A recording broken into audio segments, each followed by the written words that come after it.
ભલે લાડ લડાવે તું તો તારા ઘરવાળાને, હવે ક્યાંથી ભારે ઘરનું સુખ જોઈને.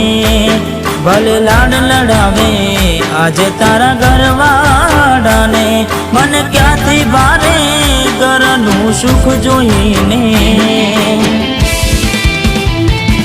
હો ઘરની દિવાલે ભણકારા વાગશે, આખો રાતી ચોડ તારી ઊંઘ ઉડશે.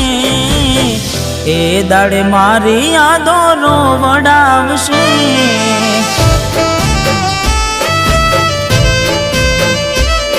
અરે હાચવજે ફોટા મારા કોમ લાગશે.